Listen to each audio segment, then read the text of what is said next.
मैं उन पे काफ़ी डटी हुई हूँ कि आने वाले वक्त में हमारे जो पीएचसी और सीएचसी हैं उसको ज़्यादा स्ट्रेंथन किया जाए। परवीन राव ने सिविल सर्जन और पूरे सिस्टम पर आरोप लगाए हैं, आपको भी चिट्ठी भेजी है, उसमें कुछ अपनी पसंद के लोगों को नौकरी दिलवाना, दवाइयों में कुछ आरोप है। भी गुरुग्राम और मानेसर में नगर निगम चुनाव होने हैं, आपके पिताजी की कर्मस्थली रही है, वहाँ पर क्या संभावनाएं हैं? मैं कहूँगी कि हमारी जो स्वास्थ्य सेवाएं हैं पहले से काफ़ी बेहतर होने लगी हैं। जी, ये प्रश्न आप मेरे पिताजी से पूछे तो बेहतर हो।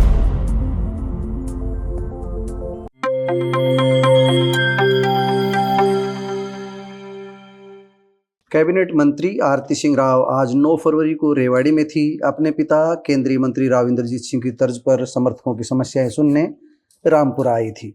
पुराने रामपुरा हाउस से कुछ दूर एक नया राव हाउस है। आजकल इसी हाउस का पुराने रामपुरा हाउस की तरह का रुतबा बना हुआ है। ये राव इंद्रजीत सिंह का आवास है। अब दक्षिण हरियाणा की राजनीति का केंद्र यही आवास है।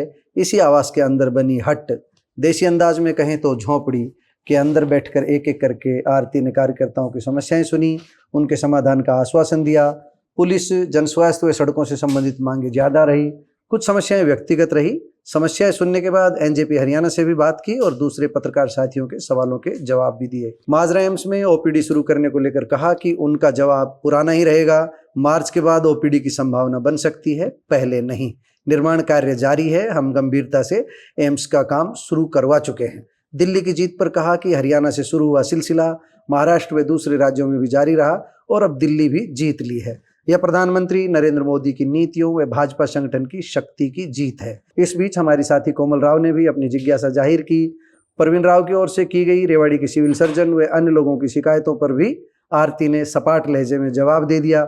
आइए सुनते हैं कोमल राव के सवालों पर आरती राव ने क्या कुछ कहा। नमस्कार, इस वक्त हमारे साथ मौजूद हैं स्वास्थ्य मंत्री आरती सिंह राव। इन्होंने अपने यहाँ रेवाड़ी आवास पर जन समस्याएं सुनी हैं, लोगों से मुलाकात की है। उसी सिलसिले में हम भी पहुंचे इनसे बातचीत करने। सबसे पहले क्या कुछ समस्याएं आई हैं? जी, समस्या आम रोज़ की होती हैं, सड़कों की होती हैं, झोड़ों की होती हैं, पुलिस की बातें होती हैं छोटी मोटी। तो जो जहाँ भी मदद कर सकती हूँ मैं वहाँ मदद करने की कोशिश करी। और आपको मालूम है आज तो इलेक्शन भी डिक्लेयर हो गए हैं और हमारे अटेली में 2-2 नगर पालिकाओं के इलेक्शन हैं, तो उसके बारे में भी चर्चा हुई है। तो वहाँ पर क्या कुछ चैलेंज मान रही है? इलेक्शन में 2-2 नगर पालिकाओं के हैं, कनीना में, अटेली में। कोई चैलेंज नहीं है जी, चैलेंज नहीं है। बस मैं ये कहूँगी कि आज के दिन जैसे जो भी जिसको भी अगर टिकट मिलता है तो ज़रूर भारतीय जनता पार्टी की तरफ से पूरी उम्मीद है वो ही जीतेंगे। उसके अलावा भी गुरुग्राम और मानेसर में नगर निगम चुनाव होने हैं, आपके पिताजी की कर्मस्थली रही है, वहाँ पर क्या संभावनाएं हैं?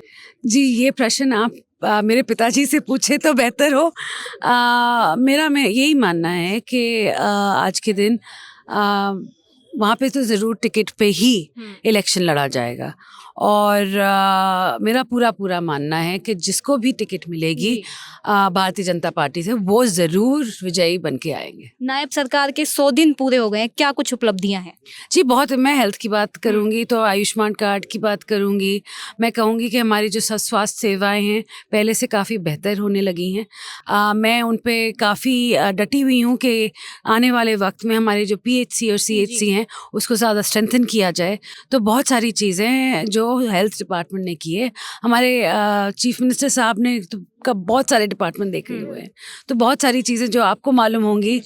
मुझे हेल्थ से लेकर ज़्यादा दिलचस्पी है आज के दिन, तो वो पूछेगा। अगर लोकल लेवल पे बात करते हैं, रेवाड़ी की, अटेली की, यहाँ पर अगर हेल्थ सेक्टर में भी बात करते हैं तो उपलब्ध नहीं, सो ट्रॉमा सेंटर्स खोले जा रहे हैं। आपको मालूम होगा कि हर जगह ट्रॉमा सेंटर्स आने वाले वक्त में हम चाहते हैं कि हर सिविल हॉस्पिटल में एक आईसीयू भी हो।